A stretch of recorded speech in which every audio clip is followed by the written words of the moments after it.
It's funny. I have friends in the press. This is one time where Leo wins. I have friends. Yeah.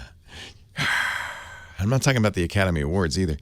I have friends in the press who have Galaxy S7 phones that can't write about them because it's embargoed.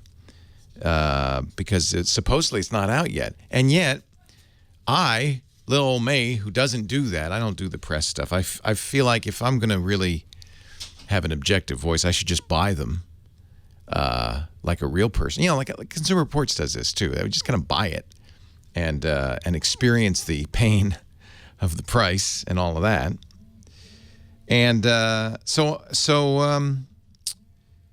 I ordered it from T-Mobile, and lo and behold, it came on Monday, which is a little earlier than I expected. It came it was just announced at Mobile World Congress last week. The Galaxy, this in my hands is the S7 Edge. I'll give you the negatives right up front, okay?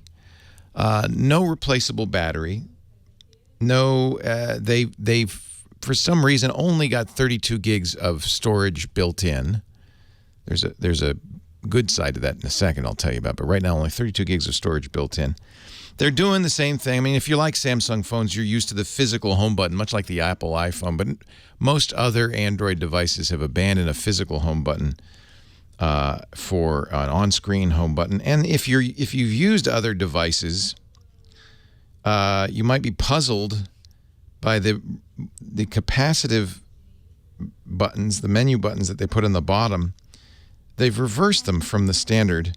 So traditionally, it's the back button, the home button, and the recents button, and for some reason Samsung does it the other way around. Those are the negatives. The positives, oh man, is it gorgeous! I kind of went crazy. Got the gold one, and it looks like it's beautiful, a solid brick of gold. I don't know how the scratching is going to be. So far, no scratches. I've had it since Monday. And there's some sort of finish on it. It does attract fingerprints like crazy, and I'll be getting a case pretty quick. But it is the loveliest phone on the market today. Especially the Edge. That's the one I got with this screen that curves around on the left and the right. That gives you a 5.5-inch screen, but no bezel at all. It goes all the way to the edge. That's actually sometimes a negative. It's kind of hard to hold the phone because there's very little edge to hold it with. And if you hold it and your finger touches the screen, it's like it's touching the screen, and things can happen. I also turned off the silly Edge feature. They have a little tab on the Edge that you can slide open. Takes over the screen, though. It's just like an app. I don't get it. So I turned that off. I don't use Samsung's TouchWiz either because I find that odd. But the nice thing about Android, you can put any launcher on there you want. And so I just put my standard Nova launcher, and I put my standard icon layout and my widget layout, and I'm very happy. Man, it's a gorgeous screen.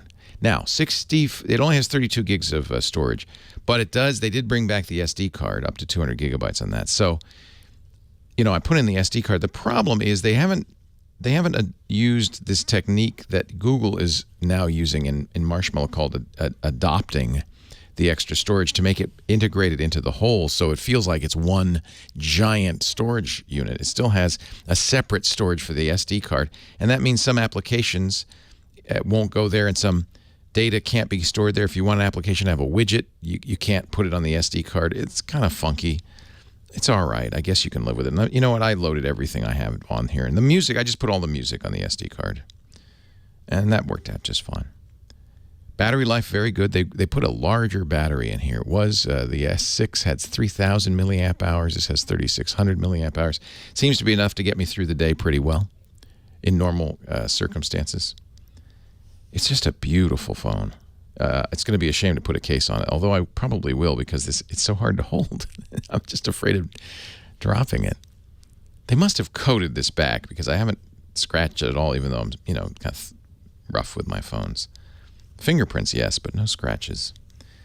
So expensive, yeah. Well, all these high-end phones are in the $600 to $700 range, and this is no exception. Be sold by all 4 carriers in the U.S. No unlocked versions. You got to get it from T-Mobile. Samsung's only selling T-Mobile, Verizon, Sprint, or AT&T. And of course, no more subsidies. So that kind of doesn't make any sense anymore since you're paying for it. But that's all right. Oh, did I mention the camera? Wow. Wow, wow, wow. One of the best cameras I've ever used, especially in low light. Very, very big aperture. That's what photographers talk about, is the aperture. It's f1.7. That is very, very fast. Means good low light performance. They reduced the number of pixels from 16 to 12. That also improves low light performance. Dual flash. I'm very impressed with the pictures I've been able to take with this. In low light, just fantastic. Samsung has, I think, a winner and a credible competitor to the iPhone. For the people who are paying $600 or $700 for a phone, this is a very credible competitor. Now, I do think there are different kinds of people. There's iPhone people, just as there for years were Mac people and Windows people. There's Mac, there's iPhone people, and there's Android people. And the Android is kind of like the Windows contingent. People who like to fiddle with their phones, customize it, tweak it. Because I've tweaked mine like crazy.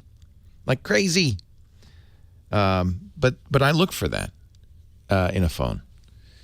So on the pros and cons, the pros are it's the best screen, the best camera in the business, period. Best looking phone in the business, I think, period.